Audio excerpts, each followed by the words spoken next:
नमस्कार दोस्तों, मैं धीरेन्द्र आपका अपने इस वीडियो में स्वागत करता हूं। जैसा कि आप देख सकते हैं, आज हम क्लास 8th एनसीईआरटी ज्योग्राफी का 6 चैप्टर डिस्कस करने जा रहे हैं। 6 चैप्टर है ह्यूमन रिसोर्सेस। तो स्टार्ट करते हैं।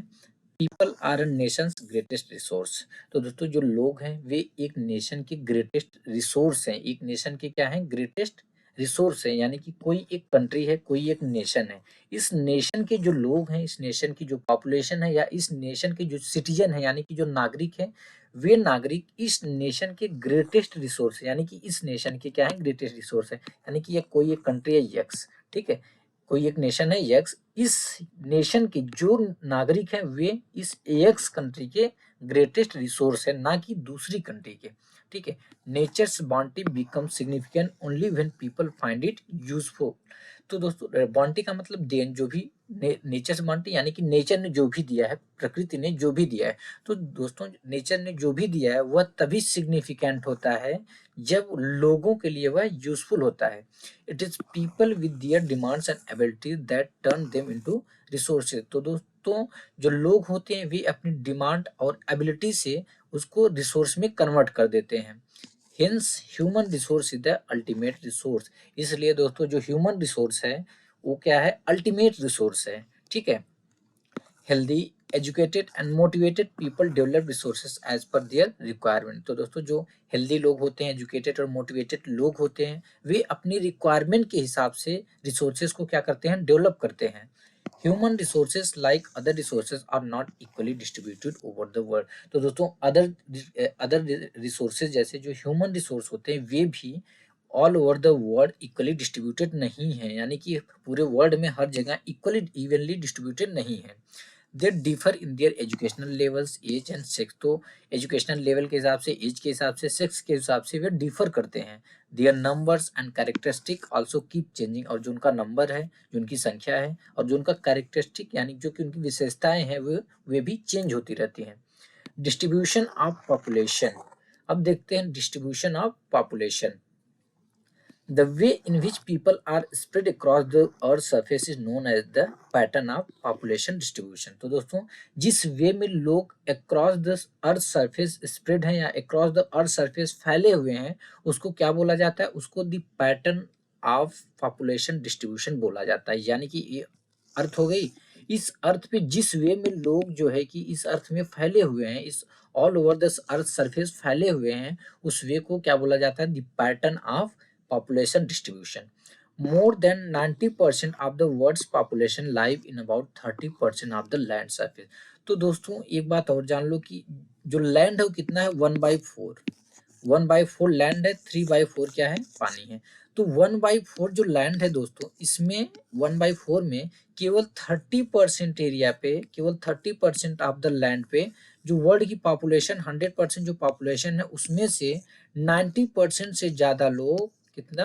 90% से ज्यादा लोग 30% लैंड पे जो है कि रहते हैं। ठीक है, समझना। यानी कि जो 1/4 लैंड सरफेस है, उस 1/4 में केवल 30% पे, केवल 30% लैंड पे वर्ल्ड की जो पॉपुलेशन है उसमें से 90% से ज्यादा लोग केवल 30% लैंड के लैंड लैंड पे रहते हैं। यानी कि जो वर्ल्ड की टोटल पॉपुलेशन है उसको, उसमें उस पॉपुलेशन में 90% से ज्यादा लोग केवल 30% ऑफ द लैंड सरफेस पे रहते हैं। और दोस्तों, जो पॉपुलेशन डिस्ट्रीब्यूशन है वर्ल्ड में वह एक्सट्रीमली अनइवन है, काफी अनइवन है। Some areas are very crowded. कुछ एरिया जो है बहुत ज्यादा क्राउडेड है यानी डेंसली पॉपुलेटेड है।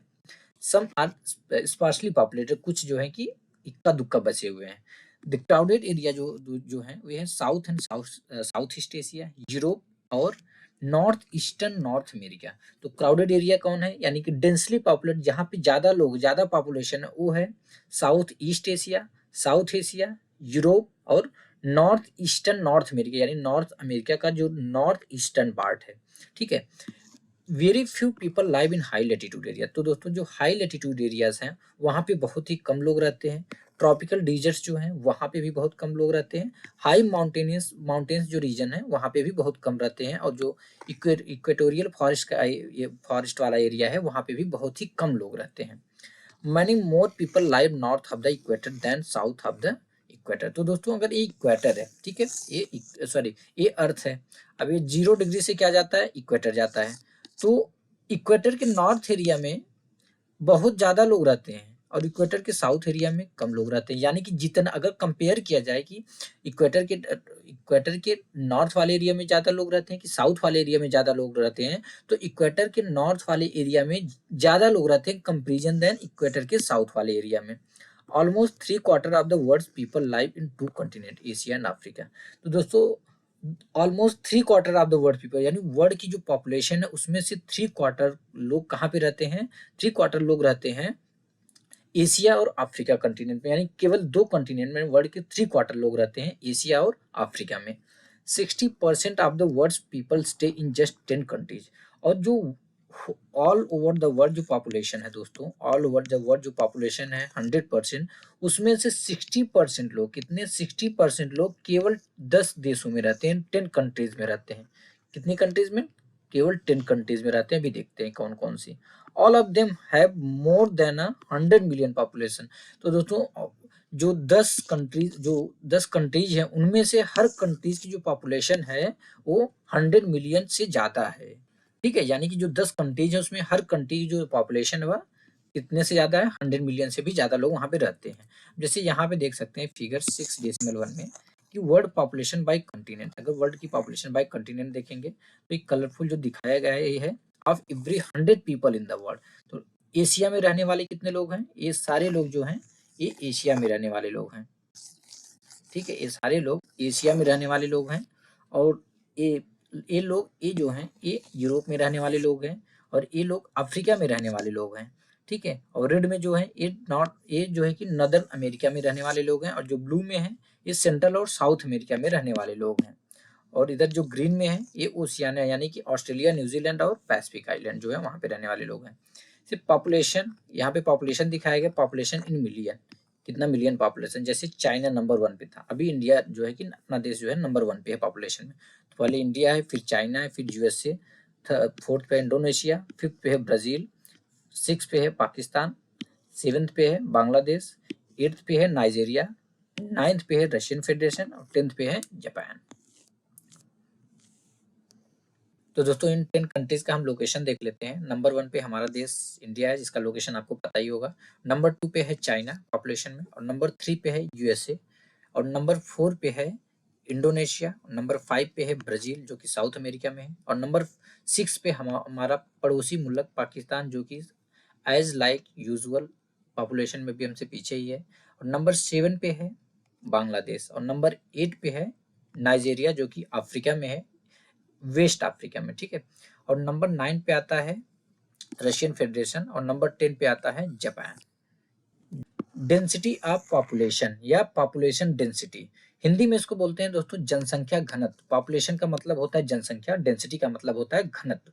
तो आपने कई लोगों से कहते हुए सुना होगा या आपने न्यूज़पेपर्स में सुना होगा कि इस कंट्री की पॉपुलेशन इतना ज़्यादा है या पॉपुलेशन डेंसिटी इतना ज़्यादा है या इस कंट्री की पॉपुलेशन डेंसिटी इतना कम है। तो ये पॉपुलेशन डेंसिटी होती क्या है? तो population density is the number of people living in a unit area of the earth surface. तो दोस्तों पॉपुलेशन डेंसिटी क्या है कि अर्थ सरफेस के यूनिट एरिया पे, अर्थ का जो सरफेस है उसके यूनिट एरिया पे रहने वाले लोगों की संख्या को क्या बोला जाता है? पॉपुलेशन डेंसिटी बोला जाता है। और इसको नॉर्मली कैसे एक्सप्रेस किया जाता है? इसको पर स्क्वायर किलोमीटर एक्सप्रेस किया जाता है। यानी ये अर्थ का सरफेस है, ये क्या है? अर्थ का सरफेस है। ठीक है, अर्थ के सरफेस के यूनिट एरिया पे कितने? यूनिट एरिया पे, यूनिट एरिया कितना हुआ? 1 किलोमीटर इधर हो गया, 1 किलोमीटर इधर हो गया। ये अर्थ का जो सरफेस है उसका यूनिट एरिया हो गया। यानी 1 किलोमीटर लेंथ, 1 किलोमीटर विड्थ, यानी 1 किलोमीटर लंबाई और 1 किलोमीटर चौड़ाई। अब इस सरफेस पे यानी इस यूनिट एरिया में, इस एरिया में रहने वाले लोगों की संख्या को क्या बोलते हैं दोस्तों? हम पॉपुलेशन डेंसिटी बोलते हैं, और इसको as per square kilometre express किया जाता है। से average density of population in India 382 person पर स्क्वायर किलोमीटर। यानी इस एरिया में हमने अर्थ का सरफेस का यूनिट एरिया लिया। तो अब इंडिया में आ जाओ, हमारे देश में आ जाओ, अर्थ की यूनिट एरिया पे जो हमारे इंडिया का यूनिट एरिया है उसमें कितने लोग हैं? एवरेज कितने लोग हैं? 382 लोग। यानी अगर आप 1 इधर 1 किलोमीटर आपने विड्थ लेंथ ले लिया, 1 किलोमीटर आपने विड्थ ले लिया, तो इसमें 382 लोग रहते हैं। कितने लोग? 382, एवरेज 382 लोग। हाँ, सारा इक्वल नहीं है, इवनली डिस्ट्रीब्यूटेड नहीं है, कहीं पे ज्यादा लोग रहते हैं, कहीं पे कम लोग रहते हैं। अभी हम आगे ये भी फैक्टर देखेंगे क्यों कहीं पे ज्यादा लोग हैं, कहीं पे कम लोग हैं। ठीक है, तो अर्थ जो इंडिया का पॉपुलेशन डेंसिटी है, एवरेज पॉपुलेशन डेंसिटी है, वो कितना है? 382, यानी कि यूनिट एरिया पे, अर्थ की यूनिट एरिया पे, इंडिया का जो यूनिट एरिया वहां पे 382 लोग रहते हैं। और जो वर्ल्ड की जो एवरेज पॉपुलेशन डेंसिटी है दोस्तों, वो कितना है? 51% पर स्क्वायर किलोमीटर, यानी पर स्क्वायर किलोमीटर 51%। ठीक है, यानी कि ये हो गया यूनिट एरिया वर्ल्ड का। ये 1 किलोमीटर इधर, 1 किलोमीटर इधर, तो इतने में कितने लोग रहते हैं? 51%, 51 लोग रहते हैं इतने में। ठीक है, ये वर्ल्ड की जो है कि एवरेज डेंसिटी है। South central Asia has the highest density of population followed by east and south east Asia. तो दोस्तों जो साउथ सेंट्रल एशिया है, वहाँ की जो पॉपुलेशन डेंसिटी है वो सबसे ज़्यादा, वो हाईएस्ट है। और उसके बाद आता है ईस्ट और ईस्ट एशिया का, और उसके बाद साउथ ईस्ट एशिया की पॉपुलेशन डेंसिटी आती है। ठीक है, factors affecting distribution of population. अब देखते हैं दोस्तों कि कौन कौन से फैक्टर्स हैं जो कि पॉपुलेशन के डिस्ट्रीब्यूशन को अफेक्ट करते हैं। कहने का मतलब कि कहीं पे पॉपुलेशन ज़्यादा है, यानी कि अब जैसे इंडिया में पॉपुलेशन बहुत ज़्यादा है, कंट्री से कंपेयर करें, कंट्री या इंडिया में अगर देखोगे, यूपी में, अब हमारे यानी उत्तर प्रदेश में देखोगे, उत्तर प्रदेश बिहार इधर पॉपुलेशन बहुत ज़्यादा है। और पहाड़ी रीजन में भी हिमाचल साइड चले जाओ, वहाँ पे पॉपुलेशन बहुत कम है, जो पॉपुलेशन डेंसिटी है वहाँ पे बहुत कम है। तो किसी, मान लो एक्स एरिया हो गया, ए वाई एरिया हो गया, तो इन दोनों एरिया में एक्स में सपोज बहुत ज़्यादा पॉपुलेशन डेंसिटी ज़्यादा है, सपोज 382 या 400 है, और वाई एरिया में केवल 50 है। तो आखिर में किन फैक्टर्स की वजह से जो यक्स वाला एरिया है वहाँ की पॉपुलेशन डेंसिटी ज़्यादा है, और जो वाई वाला एरिया है वहाँ की डेंसिटी, पॉपुलेशन डेंसिटी कम है, यानी वो कौन कौन से फैक्टर्स हैं जिनकी वजह से इतना डिफरेंस है पॉपुलेशन डेंसिटी। इसके पीछे के फैक्टर्स क्या हैं वो हम देखेंगे। तो सबसे पहले हम जियोग्राफिकल फैक्टर्स देखते हैं। जियोग्राफिकल फैक्टर्स में टोपोग्राफी। तो दोस्तों लोग जो होते हैं वो हमेशा प्लेन्स वाले एरिया में रहना ज़्यादा प्रीफर करते हैं rather than mountains and plateaus. ठीक है, यानी माउंटेन और प्लेटू के कंपेरिजन में लोग जो हैं वे प्लेन एरिया में रहना ज़्यादा प्रीफर करते हैं। क्यों? Because this area are suitable for farming, manufacturing and service activities. क्योंकि दोस्तों जो प्लेन वाला एरिया होता है यह सुटेबल होता है किसके लिए? फार्मिंग के लिए, मैन्युफैक्चरिंग के लिए और सर्विस एक्टिविटीज के लिए। The Ganga plains are the most densely populated area of the world. तो दोस्तों जो गंगा प्लेन है वो वर्ल्ड का सबसे ज्यादा, यानी कि सबसे डेंस पॉपुलेटेड एरिया है। वहाँ की जो जनसंख्या घनत्व है बहुत ही ज्यादा है, वर्ल्ड वर्ल्ड में सबसे ज्यादा जनसंख्या, जो पॉपुलेशन डेंसिटी है गंगा प्लेन की, वो सबसे ज्यादा है। जबकि माउंटेन जैसे कि Andes, Alps and Himalayas are sparsely populate. जबकि जो माउंटेन्स रीजन है जैसे एंड्स माउंटेन्स, एल्प्स और हिमालयस, ये स्पार्सली पॉपुलेटेड है। ठीक है, तो दोस्तों जो एंडिस माउंटेन है वो कहाँ पे है? वह आप देखोगे साउथ अमेरिका जो कंटिनेंट उसके वेस्टर्न कोस्ट पे है, पूरा वेस्टर्न कोस्ट पे फैला हुआ है। और जो एल्प्स माउंटेन माउंटेन है यह यूरोप में है, और हिमालय का पता ही है ये एशिया में, हमारी कंट्री के जस्ट इधर है। ठीक है, यानी कि एशिया कंटिनेंट में है। क्लाइमेट। अब दूसरा जो जियोग्राफिकल फैक्टर है दोस्तों वो क्या है? वो climate. People usually avoid extreme climate. तो दोस्तों जो लोग होते हैं वो हमेशा यूजुअली जो है कि एक्सट्रीम क्लाइमेट में रहना अवॉइड करते हैं। एक्सट्रीम क्लाइमेट का मतलब दैट आर वेरी हॉट और very cold. Extreme climate the sense जहाँ पे या तो बहुत ज्यादा गर्मी हो या तो बहुत ज्यादा ठंडा हो, जैसे कि Sahara desert, polar region, Russia का जो पोलर रीजन है, कनाडा का जो पोलर रीजन है, और अंटार्कटिका। ठीक है, तो लोग यहाँ पे रहना प्रीफर नहीं करते हैं। सॉइल। अब तीसरा जियोग्राफिकल फैक्टर है soil. Fertile soil provide suitable land for agriculture. तो दोस्तों जैसा कि हम जानते हैं जो फर्टाइल सॉइल होती है, यानी जो उपजाऊ मिट्टी होती है, फर्टाइल का मतलब उपजाऊ, सॉइल मतलब मिट्टी। उपजाऊ मिट्टी क्या प्रोवाइड करती है? सुटेबल लैंड प्रोवाइड करती है एग्रीकल्चर के लिए। Fertile plains such as Ganga and Brahmaputra in India, Huang He Huang He, Changjiang in China and the Nile in Egypt are densely populated. तो दोस्तों जो फर्टाइल प्लेन्स है जैसे कि गंगा और ब्रह्मपुत्र प्लेन इंडिया का, और हुआंगही और चैंगजियांग जो कि चाइना में है, और नाइल इजिप्ट में, ये डेंसली पॉपुलेटेड एरियाज है। अब चौथा जियोग्राफिकल फैक्टर आता है वाटर। तो दोस्तों लोग जो है वहाँ पे रहना ज़्यादा प्रीफर करते हैं, ऐसे एरिया में रहना प्रीफर करते हैं जहाँ पे फ्रेश वाटर इजीली अवेलेबल हो। यानी कि जो फ्रेश वाटर द सेंस मीठा पानी, यानी पीने का पानी। ठीक है, तो लोग ऐसे एरिया में रहना ज़्यादा पसंद करते हैं, या ऐसे एरिया में रहना ज़्यादा प्रीफर करते हैं जहाँ पे फ्रेश वाटर इजीली अवेलेबल हो या इजीली उपलब्ध हो। The river valleys of the world are densely populated while deserts have spare population. तो दोस्तों अब जब देखेंगे जो रिवर वैलीज हैं, वर्ल्ड की जो रिवर वैलीज वाले एरिया है वो डेंसली पॉपुलेटेड, वहाँ पे बहुत ज़्यादा लोग रहते हैं, जबकि जो डिजर्ट एरिया है वहाँ पे वो स्पार्सली पॉपुलेटेड है। Minerals, areas with mineral deposit are more populated. अब ऐसे एरिया जहाँ पे मिनरल डिपॉजिट्स हैं वो मोर पॉपुलेटेड है। से diamond mines of South Africa and discovery of oil the Middle East lead to settling of people in these area. अब जैसे diamond mines of South Africa में ज़्यादा से ज़्यादा लोग रह रहे हैं, ठीक है, और जैसे ही ऑयल मिडल ईस्ट में ऑयल की खोज हुई, डिस्कवरी हुई, तो मिडल ईस्ट में तो लोग वहाँ पे ज़्यादा से ज़्यादा लोग जाकर वहाँ पे बस रहे हैं कि क्यों, किसके लिए, एम्प्लॉयमेंट के लिए। अब आता है दूसरा social cultural and economic factors. अब पहले देखते हैं social factor. Areas of better housing, education and health facilities are more densely populated. अब जैसे दोस्तों ऐसे एरिया जहाँ पे बेटर हाउसिंग हो, बेटर एजुकेशन मिले और हेल्थ फैसिलिटीज अच्छी हो, वो जो है कि बहुत ज़्यादा डेंसली पॉपुलेटेड है, जैसे कि पुणे को ले लो। अब दूसरा आता है कल्चरल। प्लेसेस विद रिलीजन और कल्चरल सिग्निफिकेंस अट्रैक्ट पीपल। तो कल्चरल सिग्निफिकेंस वाले प्लेसेस लोगों को अट्रैक्ट करते हैं, जैसे वाराणसी ले लो, जेरूसलेम, वेटिकन सिटी जो है, कुछ एग्जांपल्स है जहाँ पे ज़्यादा से ज़्यादा लोग रहते हैं, वहाँ की जो पॉपुलेशन डेंसिटी है ज़्यादा है। Economic, industrial areas provide employment opportunities. तो दोस्तों इकोनॉमिक देखें, इकोनॉमिक फैक्टर, तो जो इंडस्ट्रियल एरियाज होते हैं वे लोगों को एम्प्लॉयमेंट अपॉर्चुनिटीज क्या करते हैं, प्रोवाइड करते हैं, यानी कि रोजगार के अवसर प्रोवाइड करते हैं। Large number of people are attracted to these area. तो इन एरियाज में ज्यादा से ज्यादा लोग अट्रैक्ट होते हैं, जैसे कि जापान में ओसाका है, मुंबई इंडिया में हमारे है, are two densely populated area. अभी मुंबई में जब बहुत ही डेंस है, बहुत डेंस, पॉपुलेशन डेंसिटी बहुत ज्यादा है। यहाँ पे देख लेते हैं लाइफ एक्सपेक्टेंसी क्या होती है। It is the number of year that an average person can expect to life, यानी यह उन ईयर्स की संख्या या नंबर ऑफ ईयर्स की कोई एक पर्सन एक्सपेक्ट किया जा सकता है वह जिंदा रहेगा। यानी एक पॉपुलेशन है कि काफी सारे लोग हैं, तो एवरेज यहाँ का माना जाएगा कि कोई एक पर्सन है, वह कितना आशा किया जाए, कितना एक्सपेक्ट किया जाए कि कितने साल वह जिंदा रहेगा, उसको बोलते हैं लाइफ एक्सपेक्टेंसी। ठीक है, अब देखते हैं पॉपुलेशन चेंज। पॉपुलेशन चेंज क्या होता है, ये वाली जो हेडिंग इसको थोड़ा केयरफुल होकर समझना है। The population change refer to change in the number of people during a specific time. तो दोस्तों एक स्पेसिफिक टाइम के दौरान लोगों की संख्या में जो चेंज होता है उसको हम पॉपुलेशन चेंज बोलते हैं। ठीक है, यानी कि लोगों के नंबर द सेंस लोगों की संख्या में कितने लोग थे, उस संख्या में किसी ड्यूरिंग ए स्पेसिफिक टाइम, किसी एक स्पेसिफिक टाइम के दौरान जो चेंज होता है, लोगों की संख्या में जो चेंज होता है उसको हम क्या बोलते हैं, उसको पॉपुलेशन चेंज बोलते हैं।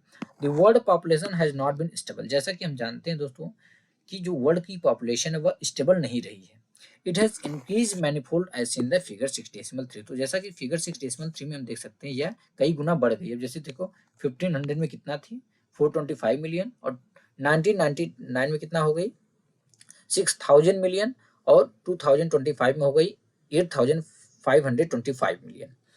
अब ऐसा क्यों होता है, अब ये रीजन समझना कि ऐसा क्यों होता है। This is actually due to changes in the number of birth and death. तो एक्चुअली दोस्तों जो पॉपुलेशन चेंज होता है वह इस वजह से होता है कि जो नंबर ऑफ बर्थ और नंबर ऑफ डेथ होता है वह चेंज हो जाता है। यानी मेन रीजन इसके पीछे का, यानी पॉपुलेशन चेंज होने के पीछे का मेन रीजन क्या है कि नंबर ऑफ बर्थ और डेथ में चेंज, यानी नंबर ऑफ डेथ और बर्थ में परिवर्तन होना। For an extremely long period of human history. तो दोस्तों अगर ह्यूमन हिस्ट्री के लॉन्ग पीरियड को हम देखें अंटिल द 1800s, यानी 1800 तक, the world population grow steadily but slowly. जो वर्ल्ड की पॉपुलेशन थी दोस्तों वह ग्रो तो हो रही थी, यानी बढ़ तो रही थी बट बहुत स्लोली बढ़ रही थी। अगर यहाँ से देखो आप 500 बीसी से 1800 तक जो वर्ल्ड की पॉपुलेशन थी काफी स्लोली बढ़ रही थी। ठीक है, यानी 500 बीसी में 100 मिलियन थी, 1800 में यह 900 मिलियन हुई, केवल 800 मिलियन बढ़ी। Large number of babies were born. तो उस टाइम ऐसा नहीं था कि बेबी बॉर्न नहीं हो रहे थे, बेबी बॉर्न तो हो रहे थे, मतलब बहुत ज्यादा बच्चे हो रहे थे, but they died early too. But जैसे उनका जन्म हो रहा था जल्दी वह मर भी जाते थे। क्यों? This was as there were no proper health facilities. ऐसा इसलिए था दोस्तों क्योंकि उस टाइम में अच्छी हेल्थ फैसिलिटीज नहीं थी। Sufficient food were not available for all the people. सारे लोगों के लिए सफिशियंट फूड अवेलेबल नहीं था। Farmers were not able to produce enough to meet the food requirement of all the people. तो सारे लोगों की फूड रिक्वायरमेंट को पूरा करने के लिए जो फार्मर होते थे वे इनफ प्रोड्यूस नहीं कर पाते थे, इनफ प्रोडक्शन नहीं कर पाते थे। As a result the total increase in population was very low. जिसका रिजल्ट क्या हुआ कि जो टोटल पॉपुलेशन इनकी था वो काफी कम था। ठीक है, आया समझ में कि ऐसा नहीं था कि बेबी बॉर्न कम हो रहे थे यानी कम बच्चे हो रहे थे, नहीं, बच्चे तब भी हो रहे थे, बट प्रॉब्लम क्या थी कि हेल्थ फैसिलिटीज नहीं थी उस टाइम उतना ज़्यादा, उतना टाइम खाना उस यानी कि उतनी डाइट का खाना नहीं मिल पाता था, तो बच्चे जैसे होते थे तो बहुत अर्ली एज में ही वो मर भी जाते थे। तो अब देखो को बच्चे हुए अर्ली एज, जैसे मान लो ऑल ओवर द वर्ल्ड 100 बच्चे हुए, सपोज 100 बच्चे हुए उस टाइम, 100 बच्चे हुए, उसमें से सपोज 50 जो है 50 हेल्थ प्रॉब्लम की वजह से मर गए। अब बच्चे कितने, 50 बचे। तब के टाइम में क्या था, हेल्थ फैसिलिटी नहीं थी, और इस 50 में से जो ग्रो हुए उसमें से 25 भी चल दिए। क्यों? क्योंकि उनको खाने का नहीं मिल पाया, हेल्थ सिस्टम अच्छा, हेल्थ फैसिलिटी नहीं थी, नहीं मिल पाया। तो इस वजह से जो पॉपुलेशन ग्रू हो रही थी ना, काफी स्लोली ग्रू हो रही थी। ठीक है। इन 1804 1804 में देखे दोस्तों, तो दी वर्ल्ड पॉपुलेशन कितना, जो वर्ल्ड की पॉपुलेशन थी कितना पहुंच गई, 1 बिलियन पहुंच गई। सोचो 1804 में कितना पहुंच गई, 1 बिलियन पहुंच गई। और उसके 155 साल बाद यानी 150 ईयर्स लेटर 1959 में 1959 में जो वर्ल्ड की पॉपुलेशन थी वो 3 बिलियन हो गई। यानी भैया भी 1804 में 1 बिलियन हुई, केवल उसके 150 साल बाद ले लें यानी 155 ईयर्स टोटल ले लें, 155 साल बाद ले लें, तो 1959 में जो पॉपुलेशन थी 3 बिलियन पहुंच गई। यानी 1804 में 1 बिलियन थी तो उसके 3 गुना बढ़ गई 1959 में। ठीक है। दिस इज ऑफन, यानी यहाँ पे देख सकते हैं हम 1800 में कितना थी, 900 मिलियन, यानी कि 1 बिलियन थी 1804 में। और 1925 में देखें, 1959 में, यानी कि 155 साल बाद यह होकर कितना हो गया, 3 बिलियन हो गई, यानी 2 बिलियन जो है कि बढ़ गई। This is often called population explosion. तो दोस्तों जब पॉपुलेशन काफी तेजी से ग्रो हो जाए ना, उसको पॉपुलेशन एक्सप्लोजन बोला जाता है। तो इसको क्या बोला जाता है, पॉपुलेशन एक्सप्लोजन। और 1999 में देखा जाए, उसके इससे 40 साल बाद, किसके 40 साल बाद, 1959 1959 की 40 साल बाद 1999 में जो पॉपुलेशन थी वो डबल हो जाती है, 6 बिलियन हो जाती है। देखो कितना तेज पॉपुलेशन ग्रोथ हो रही है, कितनी तेजी से पॉपुलेशन ग्रोथ हो रही है। इसका पीछे का मेन रीजन क्या था, इस ग्रोथ के पीछे का मेन रीजन था कि with better food supply and medicine death were reducing. क्योंकि अभी जो फूड सप्लाई था वो बेटर मिल रहा था, लोगों को खाने का अच्छा मिल रहा था, और जो मेडिसिन भी यानी हेल्थ फैसिलिटीज अच्छी मिल रही थी। इस वजह से क्या हो रही थी, जो डेथ हो रही थी, नंबर ऑफ डेथ वो कम हो रही थी। While the number of birth still remain fairly high, जबकि जो नंबर ऑफ बर्थ था वो स्टिल अभी भी फेयरली हाई ही था। ठीक है। अब बात आती है बर्थ को मेजर कैसे किया जाता है। Birth are usually measured using the birth rate. Usually जो बर्थ होता है दोस्तों को बर्थ रेट का यूज करके उसको मेजर किया जाता है। Birth rate that's the number of live birth पर 1000 पीपल। इसको समझना थोड़ा, नंबर ऑफ लाइव बर्थ यानी कि मान लो एक कोई एरिया है जहाँ की जो पॉपुलेशन है 1000 है, कितना, 1000 पॉपुलेशन है। इस पॉपुलेशन में जो नंबर ऑफ बेबीज हुए, यहाँ पे number of live birth, live birth का मतलब ऐसे होता है ना, कभी प्रॉब्लम की वजह से कुछ बच्चे, मतलब बच्चों का जन्म तो होता है बट मरे हुए पैदा होते हैं, ठीक है, या पैदा होते ही मर जाते। तो अब इस एरिया में मान लो 1000, कितने 1000 पॉपुलेशन है, और इस एरिया में जो लाइव बर्थ हुई बच्चों का वो सपोज 50 हुआ, कितना, 50 लाइव बर्थ। समझना एक चीज थोड़ा मेंशन रखना कि 50 लाइव बर्थ यानी कि जिंदा बच्चे, जीवित बच्चे, जो जीवित बच्चों का जन्म हुआ कितना, 50। तो इस ये बर्थ रेट कितना हो गया, 50 हो गया। ठीक है। Birth rate that is the number of live birth पर 1000 पीपल, एंड पर 1000 पीपल जो बर्थ रेट हो, जो यानी कि ये इस एरिया का जो 1000 लोग थे, 1000 पॉपुलेशन थी, इस एरिया के 1000 पॉपुलेशन में कितने लोगों का जन्म हुआ, कितने लाइव बर्थ हुए, 50 हुए। तो डेथ कैसे मेजर किया जाता है, डेथ को मेजर किया जाता है यूजुअली यूजिंग डेथ रेट का यूज करके। ठीक है। जैसे कि द नंबर ऑफ डेथ पर 1000 पीपल। अब सेम इसी को ले लो, इस एरिया की जो पॉपुलेशन थी कितना थी, इस एरिया की जो पॉपुलेशन है 1000। अब इस 1000 लोगों में कितने लोगों की एक, हाँ, एक स्पेसिफिक टाइम का होता है, जैसे 2000 सपोज 22 का ले लो, 2022 में कितने बच्चों का जन्म हुआ, 50। ठीक है। अब 2022 में कितने लोगों की मृत्यु हुई, कितने लोगों की डेथ हुई, उसको मान लो 30। ठीक है। तो माइग्रेशन किसको बोलते हैं, migration is the movement of people in and out of an area. तो दोस्तों लोगों के मूवमेंट को किसी एरिया के इन और आउट, उसको माइग्रेशन बोलते हैं। यानी कोई एरिया है, इस एरिया से जो लोग यहाँ से बाहर निकल गए या अंदर आ गए, इसको माइग्रेशन बोलते हैं, इनके मूवमेंट को माइग्रेशन बोलते हैं। Births and death are the natural causes of population change. तो दोस्तों पॉपुलेशन चेंज के पीछे का जो नेचुरल काज है, यानी जो नेचुरल रीजन, वो क्या है, बर्थ और डेथ है। The difference between the birth rate and the death rate of a country is called the natural growth rate। तो दोस्तों किसी भी कंट्री का यानी कि किसी भी देश के जो बर्थ रेट और डेथ रेट के बीच का डिफरेंस है उसको क्या बोला जाता है, नेचुरल ग्रोथ रेट बोला जाता है। ठीक है, जैसे यहाँ पे हमने देखा 50 जो है कि बच्चे जन्म हुए लेकिन 30 बुढ़े मरे, मतलब 30 लोगों की डेथ हुई, तो यहाँ का नेचुरल बर्थ रेट ग्रोथ कितना हो गया, 20। ठीक है, तो किसी भी देश यानी किसी भी कंट्री का जो बर्थ रेट और डेथ रेट होता है उसमें जो डिफरेंस होता है इन दोनों बर्थ रेट और डेथ रेट के बीच के डिफरेंस को क्या बोला जाता है, नेचुरल ग्रोथ रेट बोला जाता है। The population increase in the world is mainly due to rapid increase in natural growth rate. तो दोस्तों वर्ल्ड में जो पॉपुलेशन इतना तेजी से इंक्रीज हो रहा है उसके पीछे का रीजन क्या है, rapid increase in natural growth rate. जो नेचुरल ग्रोथ रेट है वो काफी तेजी से इंक्रीज हो रहा है।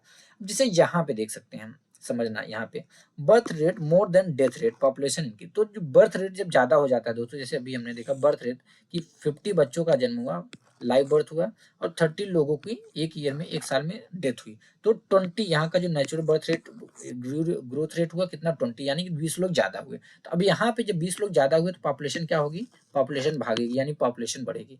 और जब बर्थ रेट और डेथ रेट दोनों इक्वल होता है तो पॉपुलेशन क्या होती है, स्टडी रहती है। अब जब डेथ रेट ज्यादा हो जाता है कंपेरिजन देन बर्थ रेट, तो क्या होता है, पॉपुलेशन काफी तेजी से डिक्रीज होने लगती है। ठीक है, migration is another way by which population size changes. तो हमने नेचुरल काज देख लिया, तो माइग्रेशन दूसरा तरीका है जिसकी वजह से किसी भी कंट्री की पॉपुलेशन जो है वो चेंज होती है, पॉपुलेशन साइज जो है कि चेंज होती है।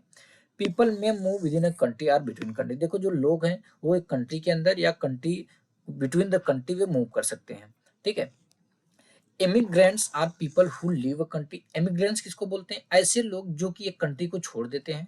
And immigrants are those who arrive in a country. Immigrants वे होते हैं जो किसी कंट्री में अराइव करते हैं। अब समझना इस चीज को कि मान लो रामू है, कौन, रामू, ठीक है, रामू। अब रामू कोई एक कंट्री है, कोई कंट्री है यक्स, दूसरी कंट्री है वाई। ठीक है, रामू कंट्री यक्स में रहता था। किस कंट्री में रहता था, रामू कंट्री यक्स में रहता था, लेकिन रामू कंट्री, अभी रीजन देखेंगे कि कोई जो लोग इमिग्रेट करते हैं दूसरे देशों में जाते हैं किस वजह से जाते हैं, तो रामू कंट्री एक्स से छोड़कर कंट्री वाई में चला गया। कहाँ पे, कंट्री वाई में, यानी रामू कंट्री एक्स को छोड़ दिया, कंट्री वाई में चला गया। अब कंट्री एक्स के लोगों के लिए रामू क्या हो गया, रामू कंट्री एक्स के लोगों के लिए हो गया इमिग्रेंट्स। क्या हो गया, इमिग्रेंट, यानी रामू यक्स की कंट्री के लोगों के लिए इमिग्रेंट हो गया, और जिस कंट्री में गया यानी कंट्री वाई के लोगों के लिए रामू क्या हो गया, इमिग्रेंट हो गया।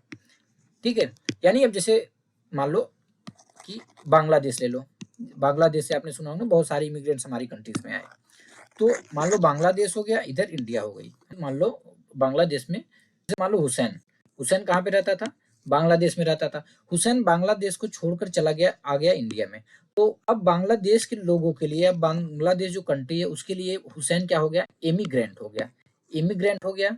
और इंडिया के लिए हुसैन क्या हो गया, इमिग्रेंट हो गया। ठीक है, यानी इमिग्रेंट्स ऐसे लोग को बोलते हैं जो किसी एक कंट्री को छोड़ देते हैं, इमिग्रेंट ऐसे लोग को बोलते हैं जो किसी एक कंट्री में अराइव करते हैं। तो दोस्तों कंट्री जैसे कि यूनाइटेड स्टेट ऑफ अमेरिका और ऑस्ट्रेलिया की जो पॉपुलेशन है काफी ग्रो हो रही है, किस वजह से, इन माइग्रेशन या इमिग्रेशन की वजह से, यानी ज्यादा से ज्यादा लोग यूएसए और ऑस्ट्रेलिया में जाना चाहते हैं। और सूडान एक ऐसी कंट्री का एग्जांपल है जहां की जो पॉपुलेशन है काफी लॉस हो रही है, पॉपुलेशन लॉस देखने को मिल रहा है, किस वजह से, आउट माइग्रेशन यानी इमिग्रेशन की वजह से, यानी सूडान में लोग छोड़ रहे हैं। अब बात आती है आखिर में, इसको ऑब्जर्व किया गया कि लोग एक देश से दूसरे देश में क्यों जा रहे हैं, क्यों छोड़ रहे हैं एक देश। The general trend of international migration is from the less developed nation to the more developed nation in search of better employment opportunity. तो दोस्तों जो जनरल ट्रेंड पाया गया इंटरनेशनल माइग्रेशन का, वह इसलिए कि लोग लेस डेवलप्ड नेशन को छोड़कर मोर डेवलप्ड नेशन की तरफ जाते हैं। क्यों, इन search of better employment opportunities, कि वहां पे इस खोज में जाते हैं कि वहां पे उनको बेटर एम्प्लॉयमेंट अपॉर्चुनिटीज मिल पाएंगे, यानी और रोजगार के अवसर मिल पाएंगे। Within countries large number of people may move from the rural to urban area. तो अब कंट्री के अंदर देखिए, अब अपनी अपनी इंडिया में ही देख लो कि लोग जो है गांव से छोड़कर रूरल एरिया से छोड़कर अर्बन एरिया में जाते हैं इन सर्च ऑफ एम्प्लॉयमेंट, यानी रोजगार की खोज में, एजुकेशन की खोज में, और क्योंकि वहां पे हेल्थ फैसिलिटीज अच्छी मिल पाती हैं। पैटर्न ऑफ पॉपुलेशन चेंज, एक पैटर्न ऑफ पॉपुलेशन चेंज क्या होता है, rates of population growth vary across the world. तो जो दोस्तों अक्रॉस द वर्ल्ड जो population rate of population growth है वो वेरी करता है। ऑल्दो यद्यपि the world's total population is rising rapidly, जो वर्ल्ड की टोटल पॉपुलेशन है वो रैपिडली राइज कर रही है, काफी तेजी से बढ़ रही है, but not all countries are experiencing this growth. But इसका मतलब ये नहीं कि वर्ल्ड की जो पॉपुलेशन बहुत तेजी से ग्रोथ हो रही है कि सारी कंट्रीज का पॉपुलेशन तेजी से ग्रोथ हो रहा है। सम कंट्रीज जैसे कि Kenya have high population growth rate, जैसे केन्या जैसी कंट्रीज का जो पॉपुलेशन ग्रोथ रेट है वो काफी हाई है, ठीक है। Now they had both high birth rate and death rate, but जो केन्या है वहाँ पे हाई बर्थ रेट था पहले के टाइम में, दे हैड यानी कि पहले के टाइम वहाँ पे हाई बर्थ रेट भी था, हाई डेथ रेट भी था, यानी काफी ज्यादा बच्चे जन्म होते, लाइव बर्थ भी होती थी और काफी लोग मरते भी थे। बट नाउ अभी उनका हेल्थ केयर जो है इम्प्रूव हो रहा है, तो इस वजह से जो डेथ रेट है वह कम हो रहा है, जबकि बर्थ रेट स्टिल हाई ही है। इससे क्या हो रहा है, हाई ग्रोथ रेट हो रहा है, यानी पॉपुलेशन बढ़ रही है। इन अदर कंट्रीज जैसे कि United kingdom population growth is slowing, other countries United kingdom जैसी अदर कंट्रीज में देखें जो पॉपुलेशन ग्रोथ है वह कम हो रहा है, स्लो हो रहा है। क्यों? Because of both low death and low birth rate, low death की वजह से और लो बर्थ रेट की वजह से। तो दोस्तों यहाँ पे हम इस फिगर में देख सकते हैं natural rate of natural increase, annual rate of natural की, यानी एनुअल कितना इंक्रीज हो रहा है। जैसे जो आपको ब्लू वाले रीजन देख रहे हैं यहाँ पे काफी ज्यादा है, कितना वेरी है 3% और मोर जो annual rate of natural increase है, और हाई इस वाले जो कलर में है ये हाई है। मॉडरेट यानी हमारी इंडिया का देख लोगे तो यहाँ का मॉडरेट है, ठीक है। जीरो या डिक्रीज एकदम जो प्योर व्हाइट है वहां पे, जैसे यहाँ पे देख लो, फिर एकदम इसके पोलर रशिया के पोलर रीजन को देख लो, यहाँ पे बिल्कुल जीरो है। पॉपुलेशन कंपोजिशन, अब देखते हैं पॉपुलेशन कंपोजिशन क्या होता है। How crowded a country has little to do with its level of economic development. तो देखो आपने सुना होगा कि बहुत सारे लोग बोलते हैं कि अरे हमारी कंट्री का पॉपुलेशन बहुत ज्यादा है, इस वजह से डेवलप नहीं हो पा रही है।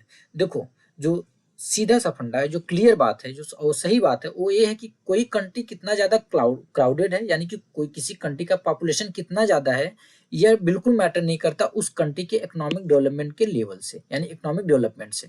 यानी कि कोई भी कंट्री हो गई, ऐसा आप नहीं बोल सकते कि इस कंट्री की पॉपुलेशन ज्यादा है इस वजह से इस कंट्री का इकोनॉमिक डेवलपमेंट काफी ज्यादा है, ऐसा बिल्कुल भी नहीं है। यानी कि कंट्री की पॉपुलेशन कितना भी हो उससे कोई लेना देना नहीं है उस कंट्री के इकोनॉमिक डेवलपमेंट से। एग्जाम्पल के लिए बांग्लादेश और जापान दोनों ही वेरी डेंसली पॉपुलेटेड हैं, बट जापान का आप देख लो इकोनॉमिक डेवलपमेंट, और वही उसी जगह बांग्लादेश का देख लो, क्या जापान का पॉपुलेशन कम है, बहुत ज्यादा पॉपुलेशन, बहुत डेंसली पॉपुलेटेड है। अभी सिंगापुर में देख लो, सिंगापुर बहुत ही डेंस पॉपुलेटेड सिटी है, पता है सिंगापुर जो है बहुत ही डेंस पॉपुलेटेड सिटी है, बट उसका इकोनॉमिक डेवलपमेंट देख लो। To understand the role of people as a resource, लोगों के रोल को समझने के लिए हमको क्या जरूरत है, हमको यह समझने की जरूरत है कि उनकी क्वालिटीज के बारे में, ठीक है। People vary greatly in their age, sex, literacy level, health condition, occupation, income level.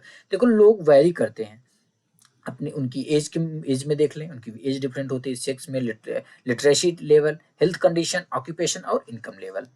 It is essential to understand this characteristic of the people, तो यह बहुत ही इसेंशियल है, बहुत जरूरी है कि लोगों का जो कैरेक्टरिस्टिक है, जो विशेषताएं हैं उसको समझना, ठीक है। यानी कि लोगों के कैरेक्टरिस्टिक को समझना बहुत ही आवश्यक है। Population composition refer to the structure of the population. तो पॉपुलेशन कंपोजिशन क्या होता है दोस्तों? स्ट्रक्चर ऑफ पॉपुलेशन, यानी कि पॉपुलेशन का स्ट्रक्चर क्या है। स्ट्रक्चर यानी कि ढांचा, हिंदी में इसको ढांचा बोलते हैं, ठीक है। तो स्ट्रक्चर ऑफ द पॉपुलेशन के स्ट्रक्चर को क्या बोलते हैं? पॉपुलेशन कंपोजिशन बोलते हैं। The composition of population helps us to know how many are males or female. तो जो कंपोजिशन ऑफ पॉपुलेशन होता है वह हमें यह समझने में मदद करता है, हमारी यह समझने में हेल्प करता है कि कितने लोग मेल्स हैं और कितने लोग फीमेल्स हैं, और ये जो मेल्स और फीमेल्स हैं वे किस एज से बिलोंग करते हैं। यानी हमने तो देख लिया कितने मेल्स हैं और कितने फीमेल्स हैं। अब ये जो मेल्स हैं और जो ये फीमेल्स हैं, ये किस एज ग्रुप से बिलोंग करते हैं, और कितने एजुकेटेड हैं ये मेल्स और फीमेल्स, कितने एजुकेटेड हैं, और किस टाइप का ऑक्यूपेशन ये एम्प्लॉय है, मतलब किस टाइप का ऑक्यूपेशन ये करते हैं, और उनका इनकम का लेवल क्या है, और उनकी हेल्थ कंडीशन कैसी है। An interesting way of studying the population composition of country is by looking at the population pyramid, also called as an age sex pyramid. तो दोस्तों एक इंटरेस्टिंग वे है, एक इंटरेस्टिंग तरीका है किसी भी कंट्री के पॉपुलेशन कंपोजिशन को पढ़ने का, स्टडी करने का। वो क्या है कि उस कंट्री का जो पॉपुलेशन पिरामिड है, उस कंट्री का जो पॉपुलेशन पिरामिड है उसको देखा जाए। अगर आप उस कंट्री के पॉपुलेशन पिरामिड को देख लो तो आप समझ जाओगे, या जिसको पॉपुलेशन पिरामिड, जिसको कि एज सेक्स पिरामिड भी बोलते हैं। एक पॉपुलेशन पिरामिड क्या शो करता है? किसी भी कंट्री का एक पॉपुलेशन पिरामिड हो तो क्या शो करता है?